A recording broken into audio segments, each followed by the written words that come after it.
बोलो सतगुरुदेव की जय। बंदी छोड़ कबीर परमेश्वर जी की जय। बंदी छोड़ गरीबदास जी महाराज जी की जय।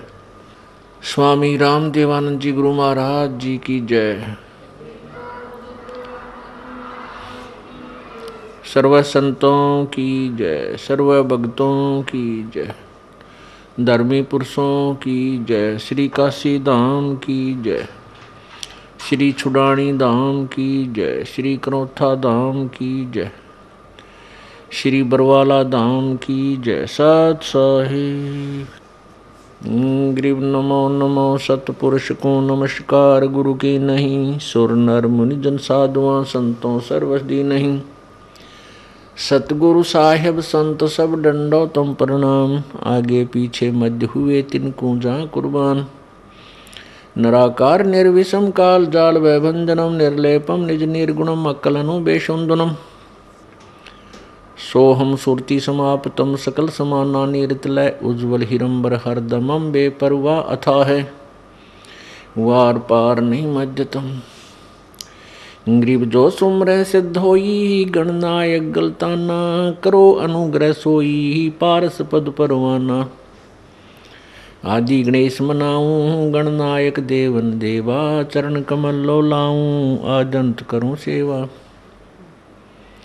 परम शक्ति संगीतम ऋषि दाता सोई। अवगत गुण अतीतम सत्पुरुष निर्मोही। जगदम्बा जगदीशम मंगल रूप मुरारी। तन मन अर्पण शीशम भक्ति मुक्ति भंडारी। सुर नर मुनि जन ध्यावे ब्रह्मा विष्णु महेशा।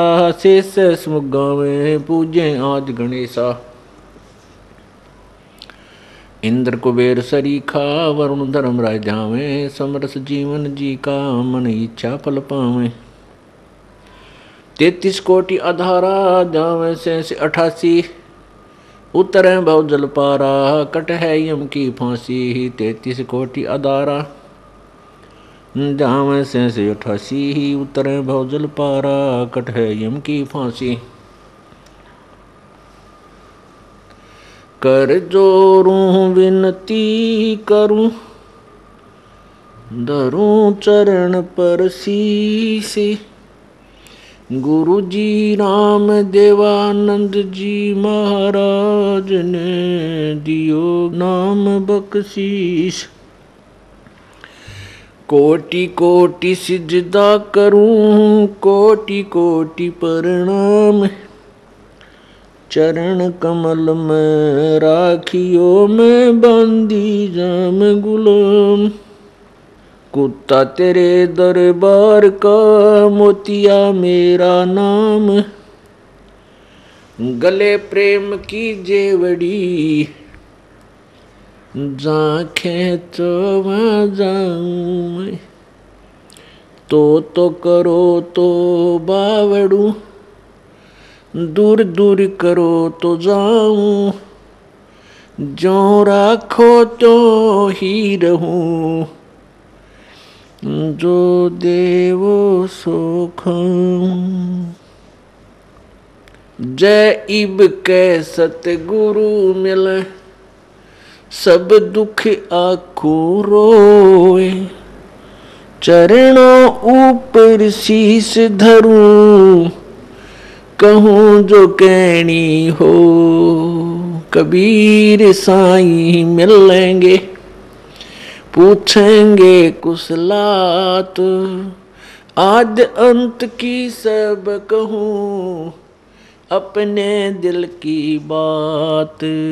गुरु जी तुम ना भूलियो चाहे लाख लोग मिल जाएं। हमसे तुमको बहुत है तुमसे हमको नहीं। तुमरे विसारे क्या बने किसकी शरण में जाऊं। शिव बिरंच मुनि नारदा तिनके हृदय न समाऊं। अवगुण किए तो बोध किए करत न मानी हार। बावे बंदा बख्श दियो, बावे गर्दन उतारे। अब गुण मेरे बाप जी, बख्शो गरीब नवाज। जो मैं पूत कपूत हूँ, बोहर पिता को लाजे। मैं अपराधी जन्म का, नक्सिक भरे विकार। तुम दाता दुख भंजना, मेरी करो संवारे। बंदे तू कर बंदगी, जय चावे दीदार। अवसर मानुष जन्म का, भाई मिले न बारंबार। मानुष जन्म पाय कर, नहीं रटे हरि नाम। जैसे कुआ जल बिना, बनवाया किस काम। कबीर नौबत आपनी, 10 दिन लेहो बजाए। ये परपटन ये गली, बहोर न देखो आए। कबीर जिन कै नौबत बाजती, मंगल बंदते बारे। एक हरि के नाम बिना, वो गए जन्म सब हारे। कबीर सातों शब्द जो बाजते, घर घर होते राग। ते मंदिर खाली पड़े, इब बसन लागे काग। कबीर थोड़ा जीवना, मांडे बहुत मंडाण। सब ही उबा पंथ सिरिये, राव रंक सुल्तानी। कबीर एक दिन ऐसा होएगा, सबसे पड़े बिछोए। राजा राणा राव रंक, भाई सावधान क्यों न होवे। कबीर उजड़ खेड़े ठीकरी, गड़गड़ गए कुमारे। वो रावण सरीखे चले गए, भाई लंका के सिकदार। कबीर ऊंचा दिसे धौल हरा, मांडी चीती पोल। एक हरि के नाम बिना, ये जम मारेगा रोल। कबीर ऊंचा मंदिर मैड़ियाँ, चूना कली ढुलाए। एक हरि के नाम बिना, भाई जद तद पर ले जावे। परमेश्वर बंदी छोड़ कबीर परमेश्वर जी, हम काल जाल में फंसी हुई भोली आत्माओं को अपने सूक्ष्म वेद द्वारा, अपनी उस सच्चिदानंद घन ब्रह्म की वाणी द्वारा हमें सावधान कर रहे हैं, हमें यथार्थता की तरफ ले जाना चाहते हैं कि हे भोली आत्माओं, आप जिस लोक में रह रहे हो ये तो तेरा लोक नहीं है, ये तेरा रहने का स्थान नहीं है, तेरा मूल ठिकाना नहीं है।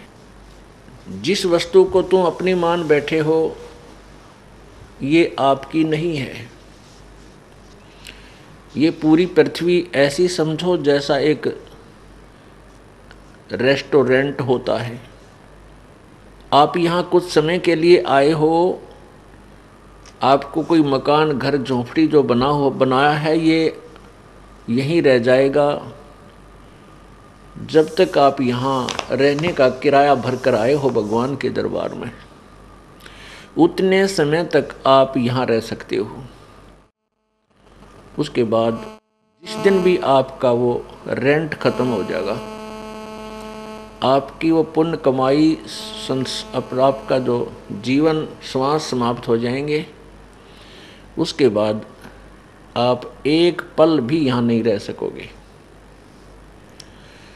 और आप क्या सोच बैठे हो कि एक मकान बनाऊं, एक बन गया, दूसरी कोठी बनाऊं, तीसरी बनाऊं, एक फैक्ट्री लगाऊं, एक और बना दूं, और परमात्मा की भक्ति के लिए तेरे पास समय नहीं। आप जिस उद्देश्य से मनुष्य जीवन प्राप्त करके आए थे, आपको जिस काम के लिए, जिस कार्य के लिए मनुष्य शरीर दिया था प्रभु ने, आप उसका लाभ नहीं उठा रहे हो। इसलिए परमात्मा रह रहकर भिन्न भिन्न प्रकार के वचन बोलकर हमें समझाना चाहते हैं। क्या बताते हैं? कबीरा नौबत आपैनी दिन दस लो बजाए, ये पुरपटन ये गली भाई बहोर न देखो आए। अपनी अपनी जिसका भी जिसा संस्कार है, कोई गरीब है, अमीर है, राव है, रंक है, राजा है, चाहे कोई देव बना है, ये आपके पुण्य संस्कार हैं पिछले, जैसे जिसके जितने हैं। और ये 10 दिन का मेला है। इसमें अपना जो भी तेरा संस्कार है इसको पूरा करके उसके पश्चात आप पुनः इसी मनुष्य शरीर में और उसी स्थान पर जहाँ तुम चाह रहे हो वहाँ नहीं आ पाओगे। अर्थात जिस वस्तु को तू अपनी मान बैठा है, ये भोले प्राणी या तेरी नहीं है। ये माया करतारे की अपनी कह गंवारे, जमपुर धक्के खावेगा नाहक बह बेगार। या माया या सारी पृथ्वी, सारा सब कुछ वो परमात्मा की है और तू इसको अपनी मान बैठा है। जमपुर उस यम के लोक में तू जाएगा, वहां धक्के खावेगा और नाहक बह बेगार। व्यर्थ में तेरे ऊपर ये आपत्ति आ पड़ेगी, नरक भोगेगा। 84 लाख योनियों के प्राणियों में, शरीरों में कष्ट पे कष्ट उठाएगा। अब क्या बताते हैं कि आप तो एक गरीब व्यक्ति हो, छोटा मोटा कोई व्यवसाय भी है, ये भी इतना नहीं है। बड़े बड़े पूरी पृथ्वी के राजा भी सब संपत्ति और सारा जीवन में जो जोड़ा था वो यहीं छोड़कर चले गए। जिनके नौबत बाजती और मंगल बनते बार, एक हरि के नाम बिना वो गए जन्म सब हार। पहले समय में राजा लोगों के द्वार के आसपास, किले के बाहर एक ऐसा स्थान बनाया जाता था, वहाँ हाथियों को बांध देते थे। 100, 200, 500 बाहर हाथी बंधे होते थे। उनसे राजा की शक्ति का प्रदर्शन होता था कि ये राजा कितना शक्तिशाली है, जो 500 हाथियों को रखे हुए है, 500 हाथियों को पाल रहा है। तो परमात्मा कहते हैं ये शोभा उस राजा ने जो बनाई थी, मैंगल बोलते हाथी को। बार माने अपने बारने आगे द्वार पे, जिनके नौबत बाजती, बाजे बाजा करते हैं, और मैंगल माने हाथी बंधते बार, द्वार के आगे हाथी बन जा करते हैं। एक हरि के नाम बिना वो गए जन्म सब हारे। परमात्मा की भक्ति ना करके अपने मनुष्य जीवन को बर्बाद करके चले गए। काया तेरी है नहीं, ये माया कहाँ से हुए, चरण कमल में ध्यान रखो इन दोनों को खोए। जब तेरा शरीर ही नहीं है, तेरे साथ नहीं जाएगा, इसको यहीं अंतिम संस्कार कर दिया जाएगा, तो बोले प्राणी इस माया को तू अपनी कैसे मान बैठा। इसका क्या समाधान बताते हैं? चरण कमल में ध्यान रख, इन दोनों ने खोए। यानी पर अपने गुरुदेव ने जो तुझे मार्ग बताया है आत्म कल्याण का, उसी के आदेशानुसार अपना जीवन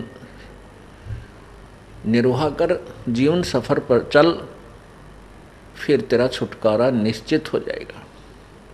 सातों शब्द जो बाजते घर घर होते राग, वो मंदिर खाली पड़े इब बसन लगे काग। उन राजाओं के महलों में जहाँ पर बड़े मनोरंजन के कार्य हुआ करते थे, और आज वो मंदिर, वो महल खाली पड़े हैं, उनमें काग बोल रहे हैं। आपने देखा होगा जगह जगह गांव में, कुछ गांव में ऐसा है, कुछ नवाबों की पुरानी हवेलियां, महल खंडर हुए पड़े हैं। लाल किला जिसको बनाने में पांडवों ने कितना मेहनत किया था, वो कहाँ गए पांडव, और वो किला यहीं पड़ा है। कबीरा थोड़ा जीवना ये मांडे बहुत मंडान, सभी उबा पंथ सरिये राव रंग सुल्तान। परमेश्वर कहते हैं कि जीवन तो तेरा सीमित है, कोई 10 वर्ष जीवा है, कोई 20 वर्ष, कोई 50 वर्ष, कोई 5 वर्ष, कोई 60 वर्ष, कोई मैक्सिमम 100 वर्ष ला ले। आज जो बुजुर्ग माई और बाई 70-80 वर्ष के हो चुके हैं, उनसे बात करके देखो कि आपके जीवन का अनुभव बताइए। आपको आज 80 वर्ष पूरे हो चुके हैं, आपको कैसा लगता है? कितना समय लगता है आपको? वो कहता है ऐसा लगा है जैसे कल की बात है। 80 वर्ष ऐसे चले गए चुटकी में। और शेष कितने जीवन की आशा है? 20 वर्ष और, यानी 100 वर्ष मैक्सिमम मानकर चले। और आशाएं कितनी हैं? माल गाड़ी में नहीं चले, इतनी इच्छाएं अभी शेष हैं। क्या कहते हैं? आया बुढ़ापा बैरी, पड़ी परिवार में ममता गैरी। आया बुढ़ापा बैरी, पड़ी परिवार में ममता गैरी। पोता ब्यालो या मन में रैरी, हेली करवा जो खड़ी, रहेली करवा जो खड़ी।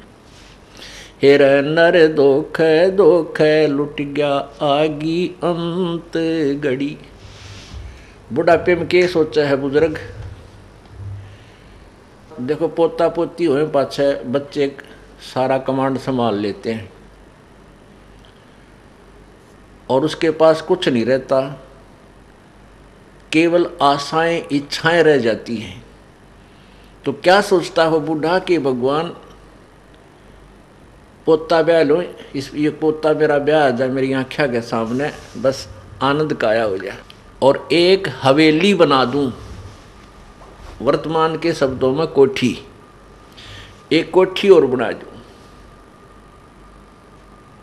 और उस बुढ़े की कोई सुने नहीं, ना बालक माने ना पोते सुने, पर उसकी अपनी वह सेक चिल्ली वाली कामना खत्म नहीं होती।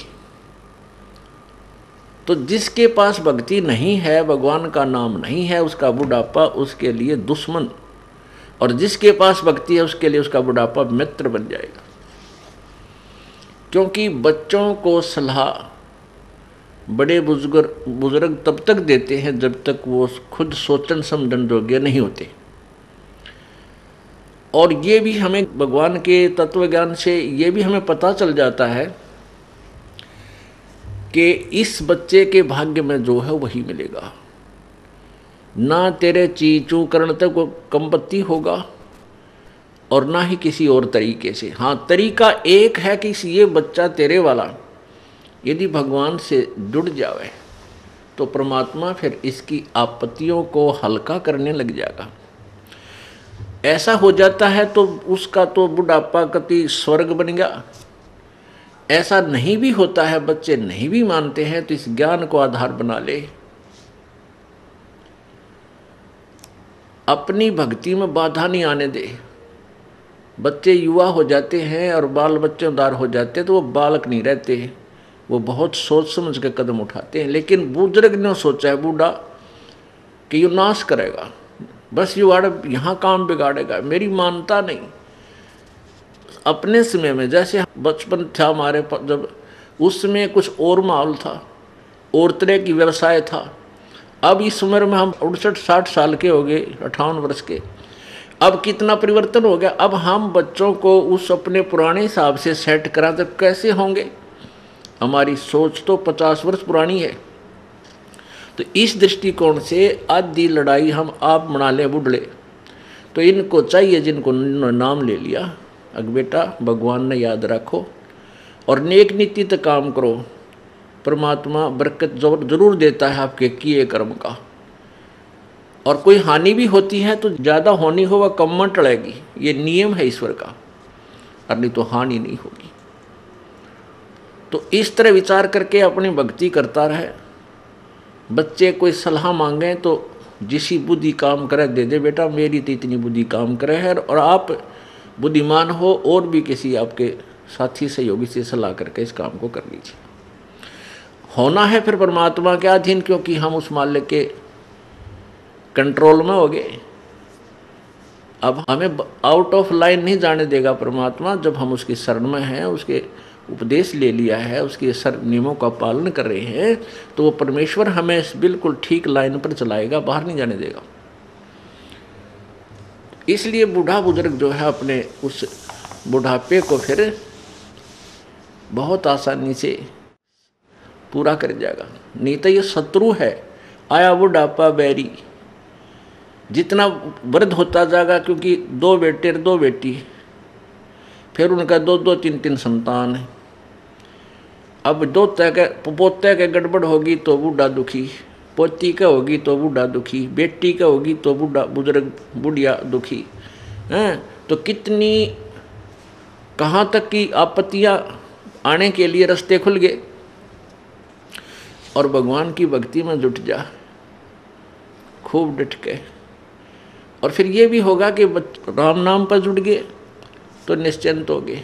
जो नाम पर नहीं लगे हैं तो संतोष हो जाएगा, भाई अपना कर्म मिलेगा बच्चे को, थोड़ा दुख होगा घना नहीं होगा।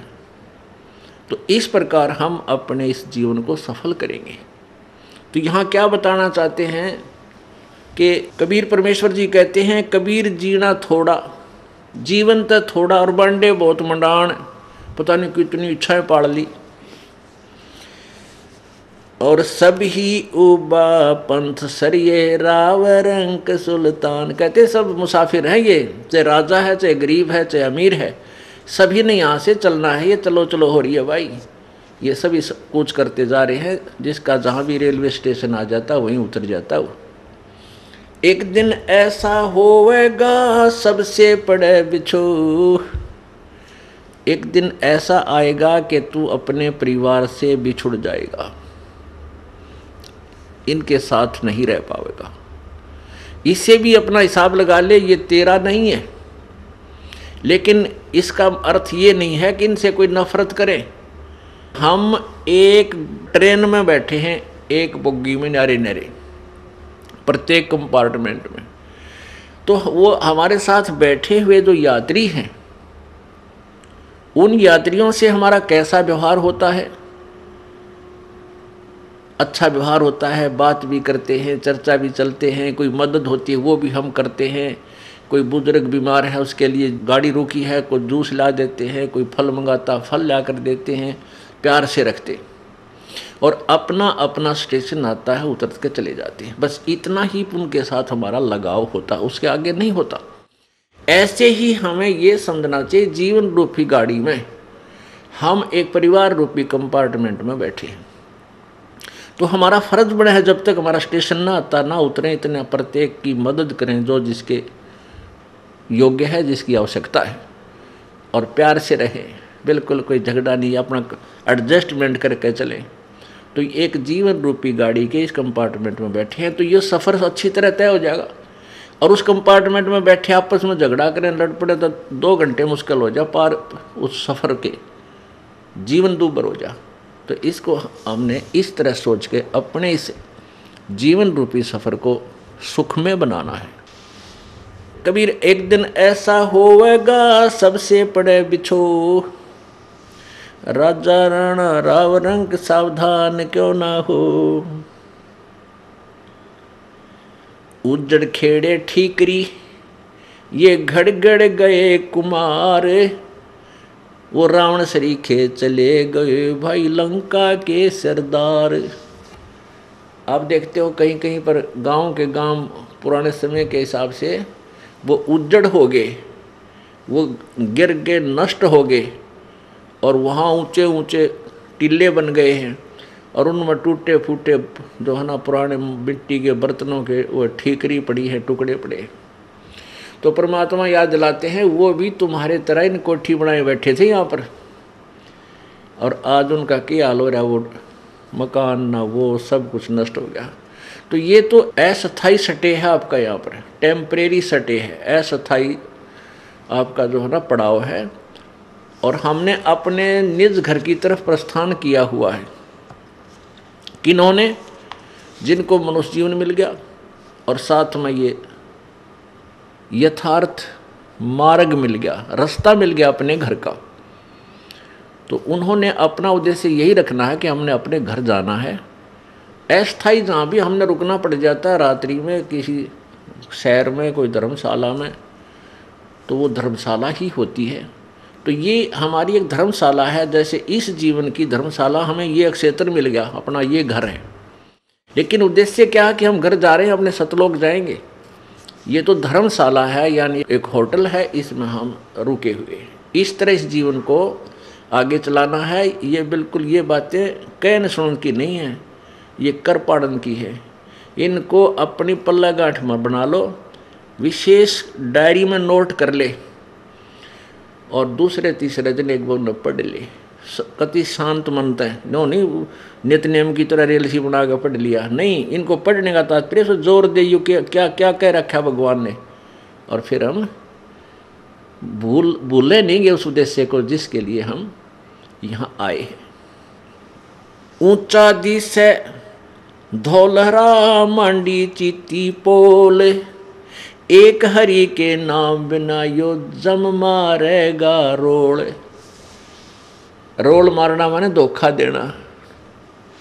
परमात्मा कहते हैं कि आप जी ने क्या किया, बढ़िया मकान बना लिया, बड़े सुंदर चित्रकारी कर दी, वेल प्लास्टर कर दिया, चिप्स बना लिया, मार्बल लगा दिया हैं, और इसने देख देख कर काख चौड़ी करके चलता है, कोठी वाला है। कहते हैं यो काल तेरी रोल मार रहा है, तुझे धोखा दे रहा है कि यह तेरी कोठी है, बोले आदमी भक्ति कर और पीछा छुटा ले। ये तो एक घोंसला है कुछ समय टाइम पास करने का। अब कैसे अपना मन कैसे बनावे? परमात्मा कहते हैं पक्षी घाला आलना, तरवर छाया देख, गर्भयोनि के कारण मन में किया विवेक। कि एक पक्षी ने घोंसला बनाया, किस उद्देश्य से?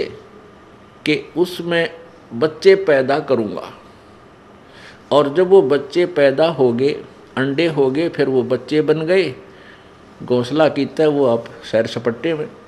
तो ये मकान क्या है? ये तो एक घोंसला है अपने इस भक्ति रूपी बच्चों को अपना पूरा करके यहाँ से चलेंगे।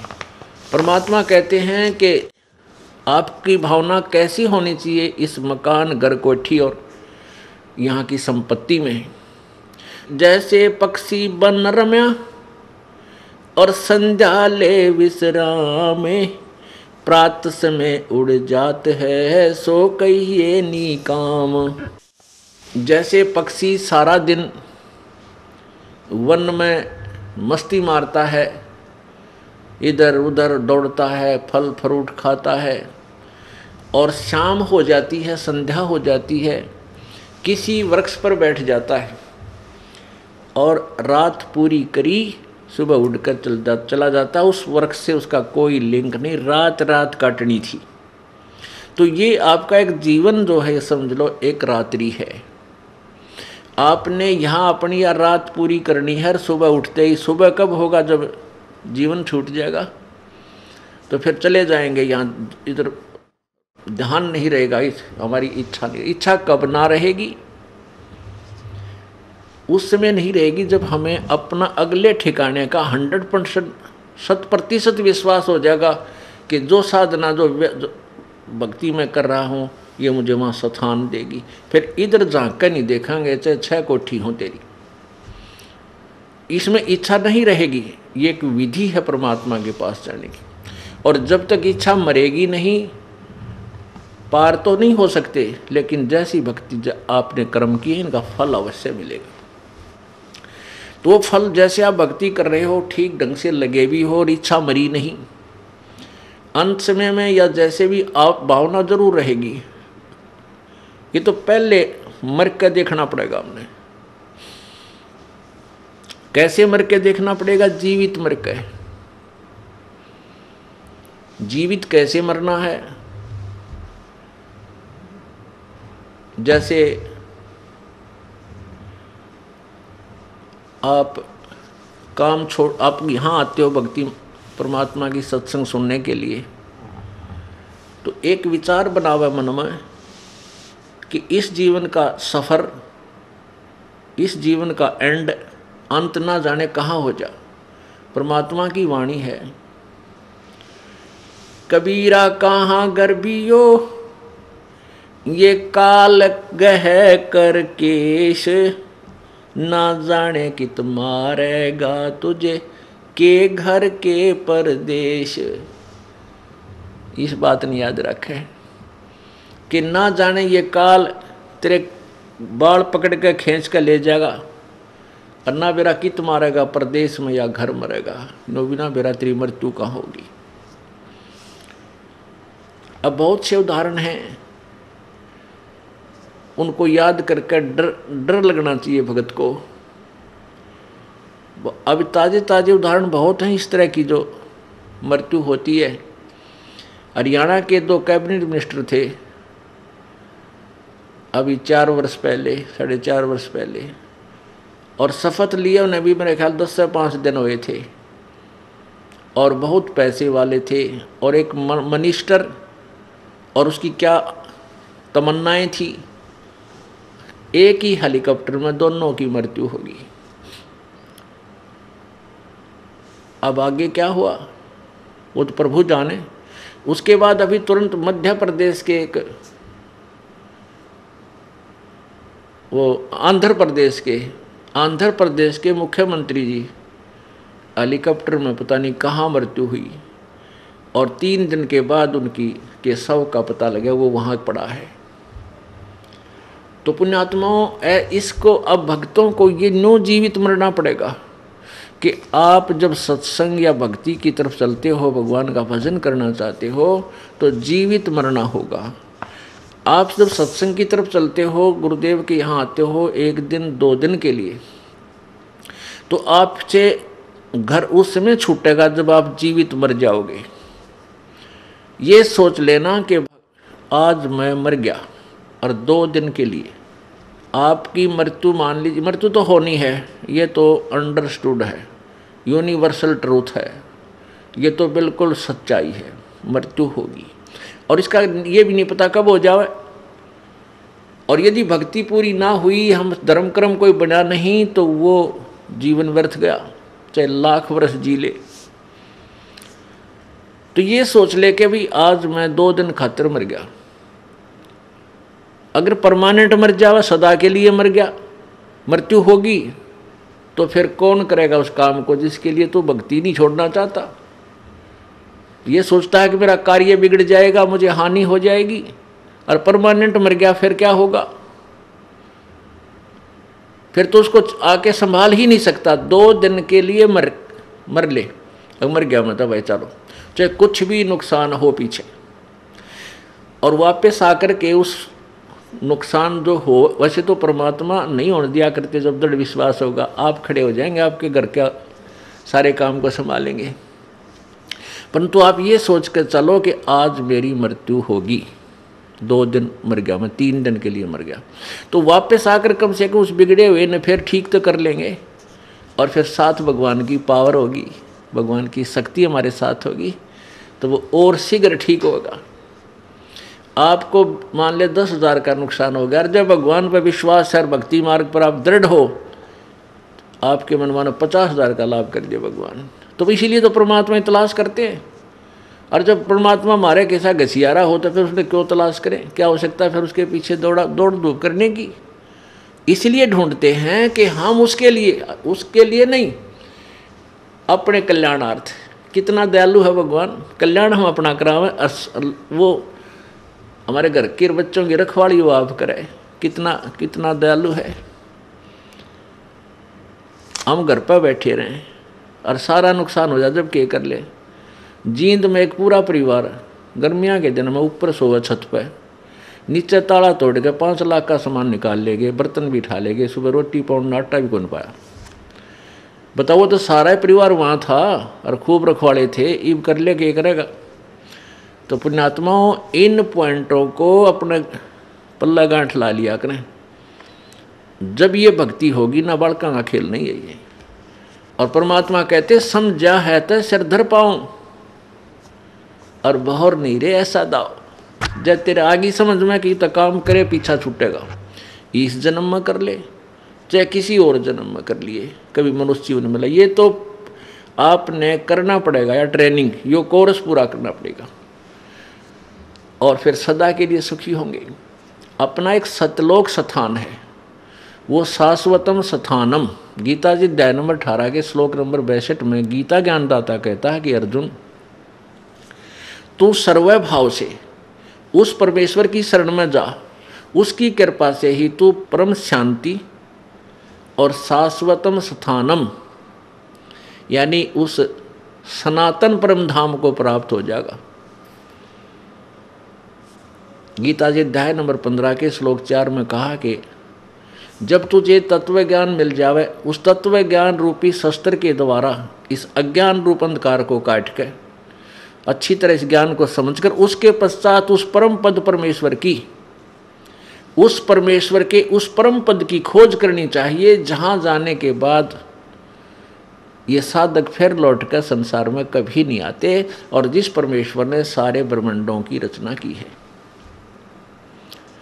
और गीता ज्ञानदाता कहता है कि मैं भी उसी की शरण हूं, वो वही पूजा के योग्य है। और अपने विषय में गीता ज्ञानदाता 4 अध्याय के 5वें श्लोक में कहता है कि अर्जुन, तेरे और मेरे बहुत जन्म हो चुके हैं, तू नहीं जानता, मैं जानता हूं। गीता अध्याय नंबर 2 के श्लोक 12 में कहा कि अर्जुन, ये मत समझ कि ये राजा लोग तू और हम अभी वर्तमान में हैं, अब हम पहले भी जो जन्मे थे और आगे भी होंगे। इससे सिद्ध है कि गीता ज्ञान दाता वो स्वयं भी नाशवान है, जन्म मृत्यु होती है। गीता जी अध्याय नंबर 4 के श्लोक नंबर 9 में गीता ज्ञान दाता कहता है कि मेरे जन्म और कर्म दिव्य हैं, अलौकिक हैं। जन्म तो होता है लेकिन वो कुछ अलौकिक है। और गीता जी अध्याय नंबर 10 के श्लोक नंबर 2 में गीता ज्ञानदाता ब्रह्म अर्थात काल बोल रहा है श्री कृष्ण जी के शरीर में। वो कहता है कि मेरे जन्म को, मेरी उत्पत्ति को ना ऋषि जन जानते, ना ये देवता जानते, ना ये सिद्ध जानते, क्योंकि ये सब मेरे से ही उत्पन्न हुए। अब इससे सिद्ध हो गया कि गीता ज्ञानदाता का जन्म तो हुआ है, लेकिन ये ब्रह्मा विष्णु महेश आदि देवता और ऋषि नहीं जानते, क्योंकि इसकी संतान है। अब पिता की उत्पत्ति को संतान नहीं बता सकता, दादाजी बतावे, उसकी डेट ऑफ बर्थ भी बता देगा। ऐसे ही पूर्ण परमेश्वर परम अक्षर ब्रह्म कबीर भगवान ने आकर के इस काल भगवान की ब्रह्म की उत्पत्ति, इसका डेट ऑफ बर्थ भी बता रखा है हमारे को। तो कहने का भाव ये है कि उस परमात्मा की भक्ति से हम सतलोक जाएंगे, वहाँ जाने के बाद फिर हमारा कभी जन्म मृत्यु नहीं होगा, वहाँ परम शांति, वहाँ कोई दुख नहीं। यहाँ से तो हमारी टिकट कटेगी, ये तो फाइनल है। इसलिए हमने मरना तो है, लेकिन मरने के बाद कहाँ जाना है ये इच्छा प्रबल हो जानी चाहिए। अब वो उमंग, वो हिलोर उठे अंदर से, जैसे कबीर परमेश्वर जी की कृपा से आदरणीय गरीबदास साहिब जी उस सतलोक को आँखें देख कर आए थे, और उसके बाद उनको इतनी उमंग भर गई थी उस स्थान को देखकर कि वाह वाह अमरपुर जाऊंगा, वाह वाह अमरपुर जाऊंगा। जैसे बालक के चाचा डाक रहे, वाह मामा का जाऊंगा, मामा का जाऊंगा, नानक का जाऊंगा। तो ऐसी उमंग भर जानी चाहिए हमारे अंदर के सचमुच वहाँ इतना सुख होगा। अब जैसे पुण्यात्मा हो, जब आप भक्ति कर रहे हो, पुण्यदान कर रहे हो, तो मृत्यु होगी, धोखा सा ना लगे, मृत्यु तो होगी, जबरदस्ती होगी, ना चाहोगे तो भी होगी। लेकिन उस समय ये बात याद आ जाएगी कि खाली ना चले, कुछ तो बना भगवान। जैसे बच्चा विद्यार्थी सारा वर्ष पढ़ता है, तैयारी करता है, एग्जाम आ जाते हैं तो घना ना डरता हो, और जिसने किताब बैठा गया ना देखी मस्ती मारता इंडिया, वो तो कांपण लग जाए, कुछ ना लिखा हुआ याद होगा वो भी भूल जाता है। तो ऐसे हम अब भक्ति आप जी कर रहे हो, ये व्यर्थ नहीं जाएगी, नहीं तो फिर भगवान के सारे शास्त्र फेल हो जाएंगे। लेकिन यदि आप मर्यादा में रहते हुए सद्भक्ति करते रहोगे तो ये फल आपको मिलेगा जो परमात्मा ने बता रखा है, इसको कोई टाल नहीं सकता। इस तरह अपने दृढ़ विश्वास करके इस मार्ग पर लगना है। संसार कुछ भी कहे, वो तो जनता बोली, उसको पता नहीं, ज्ञान नहीं, वो तो आपके विषय में कुछ भी बोल सकते हैं, ना उनका दुख माने और ना उनका कहने तक अपने मार्ग से विचलित हो। इतनी बात याद अवश्य रखें और कोशिश हो कि उनको भी इस मार्ग पर लाने की चेष्टा करो। वो भी आप ही के भाई बहन, सतलोक से आए हुए एक ही पिता की संतान है। हमारा कोई शत्रु नहीं है, कोई भी शत्रु नहीं है, और कोई भी आपके साथ कोई 19-21 कर रहा है तो वो काल करवा रहा है आपको अशांत करने के लिए। तो ठीक है, अपना बचाव अवश्य करे, किसी तरीके से हो अपना बचाव करे और भक्ति करता रहे। उसको शत्रु वाले दृष्टिकोण से ना देख करके एक पागल कुत्ता समझ ले। अगर पागल कुत्ते से कैसे बचा जाता है वो सारे तरीके अपनाए रखे, बस इतनी सी बात। अब क्या बताते हैं, ऊंचा दिसे धौलरा ये मांडी चीती पोले, एक हरि के नाम बिना यो जम मारेगा रोल। यो काल रोल मार रहा तुम्हारी, तुमने बहका रहा है, मूर्ख बना रहा है, तुम्हारे साथ धोखा कर रहा है। ये बढ़िया बढ़िया कोठी तेरी, ये बेटी तेरी, या कार तेरी, नहीं, तेरा तो अपना शरीर भी नहीं है। हाँ ठीक है, जिन बच्चों का आपके साथ संयोग है, इनको एक धनी के बच्चे जानकर, एक मालिक के बच्चे जानकर इनकी परवरिश कर, इनकी सेवा कर, जो तेरे योग्य है, जो तुझे सौंपी गई है। वो किस दृष्टिकोण से करे बच्चे अपने बच्चों का पालन? जैसे एक नौकरानी, इस दास ने देखा जब ये नाम उपदेश मिला, ये ज्ञान प्रभु का मिला, उसके बाद आंखें चार हो जाती है इंसान के। तो हर एक प्रक्रिया देखा करता था कि जहाँ हमारा ऑफिस था उससे एक कोठी छोड़कर दूसरी में एक बहुत बड़ा अच्छा सेठ रहता था, कोई फैक्ट्री का मालिक। उसकी एक लड़की थी 7-8 वर्ष की, और उस बच्ची का जो स्कूल था वहाँ से ज़्यादा यानी 5-10 किले दूर होगा, 2000 फुट की दूरी पे। तो एक नौकरानी रखी हुई थी स्पेशल उसी लड़की के लिए। वो उसको खाना बनाती थी, उसकी इच्छा अनुसार जो भी वो चाहती थी वो खिलाती पिलाती थी, नहवाती धोवाती थी, और उसको कपड़े पहनाकर स्कूल की ड्रेस, और उसको वहाँ छोड़ कर आती थी और छुट्टी होते ही लेकर आती थी। गर्मियों के दिनों में वो क्या करती थी, वो नौकरानी एक छोटी सी छतरी लेकर के उस बेटी पर, उस बच्ची पर तो छाया रखती थी और स्वयं धूप में चलती थी, क्योंकि उसके मालिक की बेटी है वो। और जब उसको वो नौकरी से निकाल दिया, उसने मुड़ के भी ना देखा उस बेटी की तरफ, क्योंकि वो उसकी नहीं थी, लेकिन उसकी ड्यूटी थी, उसमें वो पंचुअल थी, कहीं मालिक नाराज ना हो जाए। तो ये जो बच्चे बेटा बेटी आपके संस्कारवश आपके पास आए हैं, तो आपने इनको मालिक के दिए हुए मालिक के बच्चे, और आप उनको उस परमेश्वर का नौकर जानकर सेवा करके देखो इनकी, तो फिर आपकी ठीक है थोड़ा बहुत लगाव बच्चे में बन जाता है, लेकिन वो 2 दिन पीछा पर खत्म हो जाता है। जिसको ये हरदम यादगी कि तेरे नहीं है, अभी तो हम अपने मानते हैं इनको, और यहाँ बिगाड़ होता है। ये सोच ले ये अपने हैं ही नहीं।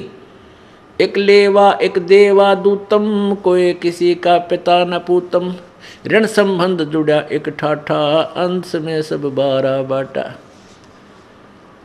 बहुत से प्रमाण परमात्मा ने बहुत से ऐसे उदाहरण दिए हैं, एग्जाम्पल दिए हैं, जिससे हम अपना दिल रोक सकते हैं, डांट सकते हैं और परमात्मा के चरणों में दृढ़ हो सकते हैं। उनको अपनाना चाहिए। ये फार्मूले होते हैं जिनसे ये प्रॉब्लम हल होया करते। इन प्रॉब्लम्स को सोल्व करने के ये तरीके हैं और ऐसे ही होंगे और किसी तरीके से ये हल हो ही नहीं सकता। जो परमेश्वर ने आकर के स्वयं उसकी जो है ना समाधान बताए हैं, हमने उन्हीं का पालन, उन्हीं का प्रयोग करना पड़ेगा, तब हम इस एग्ज़ाम में सफल होंगे। कहा चनावे मैडिया चूना माटी लाए और मी चुनेगी पापनी दौड़ के लेगी आए। क्या बताते हैं परमात्मा कि कहा चुनावे मैडियाँ, मैडी बड़ी बड़ी कोठियाँ, और कहते हैं चूना माटी लाए। पहले चूने को, आजकल तो सीमेंटेड बहुत अच्छी मानी जाती है, उसमें चूना, जो चूना प्रयोग करता था वो बहुत बड़ा सेठ होता था, नहीं तो मिट्टी की चढ़ाई करते थे, मिट्टी कच्ची ईंटों से अपने मकान बनाया करते थे गांव वाले। तो बहुत बड़े सेठ को परमात्मा कह रहे हैं कि कहा चुनावे मैडियाँ, बड़े बड़े महल और चूना माटी लाए, और मौत चुनेगी पापनी, मौत तुझे चुनेगी एक दिन आके, चुग लेगी और दौड़ के लेगी आए। ये मैडी इतनी बढ़ती बढ़ती रह जाएंगी। रोहतक के अंदर एक बहुत बड़ा सेठ था, उसने एक मार्केट बनानी चाहिए। मार्केट उसका अपना पुराना सा कुछ स्थान था, उसको फोड़ फाड़ के एक मार्केट बनानी शुरू की। जैसे वहाँ काफ़ी मार्केट बन जाती, ऊपर नीचे उसमें दुकानें निकालने लगा। और उसकी कितनी तमन्नाएं थी, कहते वहाँ वो अधिक बनी थी। और शाम के समय उन मजदूरों को उनकी मजदूरी का हिसाब करके, और स्वयं वह टूटी चल रही थी, गर्मियाँ के दिन थे, उसके नीचे बैठकर नहाने लग गया। अब स्नान करते करते हार्ट अटैक हो गया और वहीं पर नहीं हो गया। तो परमात्मा कहते हैं अरे तेरा गजब हुई हो। ठीक है, वो तो दिन आना था, पर जो कुछ और भी करने के लिए संदेश दिया मालिक ने 100 बार, वो क्यों नहीं किया? अब वो ना वह कोई वो कोई और प्रयोग करेगा, उसका तो काम नहीं आई। ठीक है, भक्ति भी करता रहता और वो जो भी काम था उसको भी साथ लगा रहता, दोनों काम करता।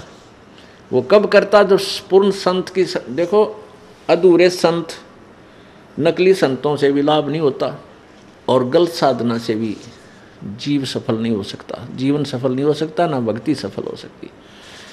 तो पुण्यात्माओं, भक्ति मार्ग के अंदर वर्तमान में पूरा विश्व बिल्कुल बालक जैसा है, चाहे वो संत कलाम हैं, चाहे मैं ऋषि की पदवी पा रहे हैं बोली आत्माओं में, और चाहे वो मंडलेश्वर कहलाते हैं, जगत गुरु की पदवी आप पर लिखवा रहे हैं।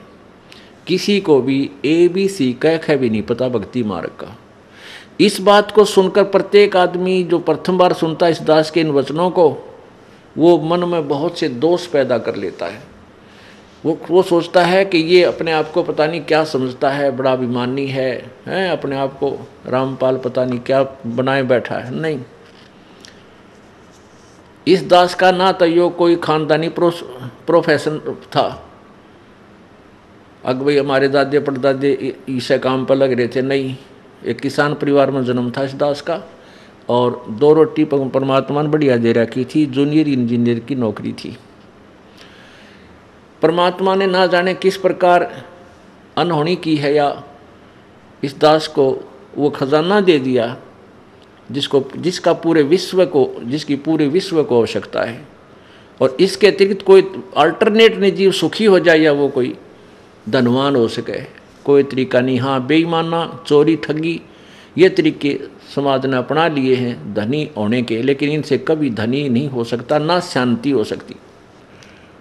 तो उस शांति को प्राप्त करने के लिए, जैसा कि प्रसंग चल रहा था कि न तो गीता ज्ञानदाता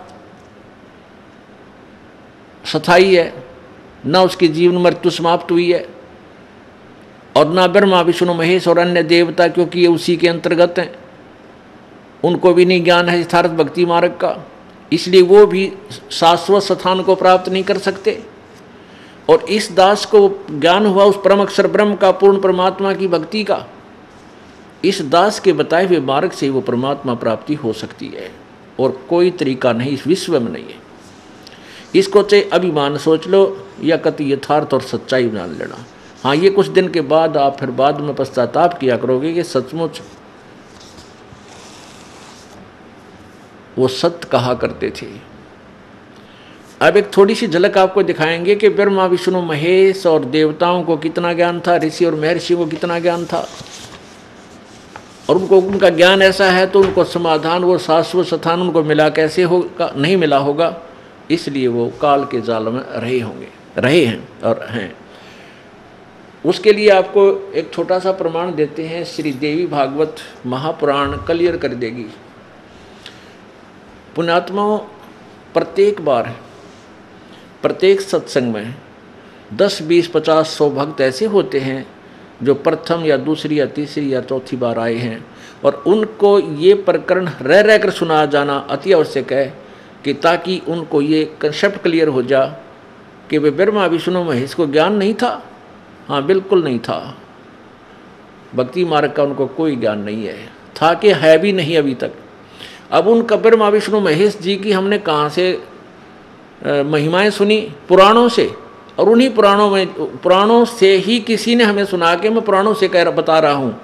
अजरो अमर हैं, सर्वेश्वर हैं, महेश्वर हैं, मृत्युंजय हैं, कोई माता पिता नहीं ब्रह्मा विष्णु महेश जी की।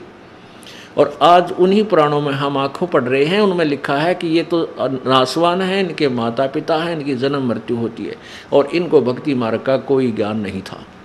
ऋषि में ऋषि और इन जगत गुरुओं को कहाँ से होगा जो उन्हीं की पूजा कर रहे हैं? ये अंडरस्टूड है, अपने आप समझा जा सकता है।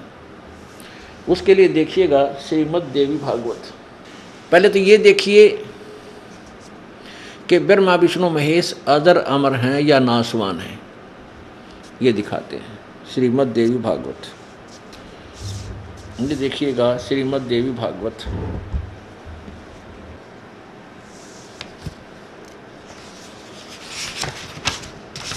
श्रीमद् देवी भागवत। संपादक है हनुमान प्रसाद पोदार चिमन लाल गोस्वामी। कहाँ से प्रकाशित है? प्रकाशक एवं मुद्रक हैं गीता प्रेस गोरखपुर, गोविंद भवन कार्यालय कोलकाता का संस्थान। अब इसके 123 पृष्ठ पर यह क्लियर हो जाएगा कि ये नासवान है ब्रह्मा विष्णु महेश जी, अविनाशी नहीं है। ये देखिए तीसरा स्कंद, ये है स्कंद तीसरा, और संक्षिप्त देवी भागवत। इसके प्रश्न नंबर 123 पर यहाँ क्या लिखा है? तुम शुद्ध स्वरूपा हो, तुम शुद्ध स्वरूपा हो, यह संसार तुम ही से उद्भासित हो रहा है। विष्णु जी कह रहे हैं मैं ब्रह्मा और शंकर आम सभी तुम्हारी कृपा से विद्यमान हैं। हमारा आविर्भाव अर्थात जन्म और तिरोभाव अर्थात मृत्यु होता है। हमारा तो जन्म और मृत्यु हुआ करता है, केवल तुम ही नित्य हो, जगत जननी हो, प्रकृति और सनातनी देवी हो। भगवान शंकर बोले देवी यदि महाभाग विष्णु तुम्ही से प्रकट हुए हैं तो उनके बाद उत्पन्न होने वाले ब्रह्मा भी तुम्हारे बालक हुए। फिर मैं तमोगुणी लीला करने वाला शंकर क्या तुम्हारी संतान नहीं हुआ? अर्थात मुझे भी उत्पन्न करने वाली तुम ही हो। देवी संपूर्ण संसार की सृष्टि करने में तुम बड़ी चतुर हो। इस संसार की सृष्टि स्थिति और संहार में तुम्हारे गुण सदा समर्थ हैं। उन्हीं तीनों गुणों से उत्पन्न हम, शंकर जी कह रहे हम ब्रह्मा विष्णु एवं शंकर नियमानुसार कार्य में तत्पर रहते हैं। अब इस उल्लेख से श्रीमद् देवी भागवत यानी दुर्गा पुराण के इस 123 पृष्ठ यानी तीसरे स्कंद में ये स्पष्ट हो गया। इसने 3 कंसेप्ट क्लियर कर दिए। एक तो श्री ब्रह्मा विष्णु महेश जी की जन्म मृत्यु होती है, ये अविनाशी नहीं है। दूसरा ये हो गया कि रजगुण ब्रह्मा है, सतगुण विष्णु, तमगुण शिव जी। ये एक एक ये रजगुण है, ये गुण युक्त है। रजगुण ब्रह्मा, सतगुण विष्णु, तमगुण शिव जी, और ये दुर्गा से उत्पन्न हुए, दुर्गा के बेटे हैं। अब जो प्रसंग था कि ब्रह्मा विष्णु महेश जी को आध्यात्मिक ज्ञान नहीं था, यानी तत्व ज्ञान नहीं था, वेद ज्ञान नहीं था, इसका प्रमाण आपको दिखाते। और न ही इन ऋषियों, महर्षियों और ब्राह्मणों को था, सतयुग में ही नहीं था, तो अब कलयुगी ऋषि महर्षि जगत गुरुओं को कहाँ से ज्ञान होगा, ये देवी पुराण स्पष्ट कर देगी। ये देखिएगा श्री देवी पुराण, ये वही श्रीमद् देवी भागवत है, यानी दुर्गा पुराण, गीता प्रेस गोरखपुर से प्रकाशित है। इसके वही हनुमान प्रसाद पोदार और चिमनलाल गोस्वामी, ये इनके संपादक हैं। ये वही गीता प्रेस गोरखपुर से प्रकाशित है। प्रकाशक एवं मुद्रक हैं गीता प्रेस गोरखपुर, गोविंद भवन कार्यालय कोलकाता का संस्थान। अब इसके 28 पृष्ठ पर हम देखते हैं ब्रह्मा, विष्णु, नारद और व्यास जी, इन सब के ज्ञान का, इनको कितना ज्ञान था ये स्पष्ट हो जाएगा। ये देखिएगा, यह है प्रथम स्कंद, पहला स्कंद और पृष्ठ नंबर 28 यहाँ देखिएगा।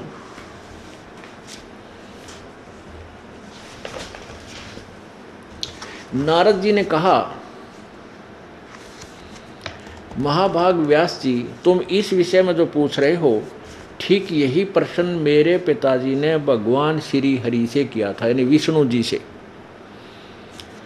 देवाधिदेव भगवान जगत के स्वामी हैं, लक्ष्मी जी उनकी सेवा में उपस्थित रहती हैं, दिव्य कौस्तुमणि उनकी शोभा बढ़ाती है, वे शंख चक्र गदा लिए रहते हैं, पीताम्बर धारण करते हैं, 4 भुजाएं हैं, वक्ष स्थल पर श्री वत्स का चिन्ह चमकता रहता है, वे चराचर जगत के आश्रय दाता हैं।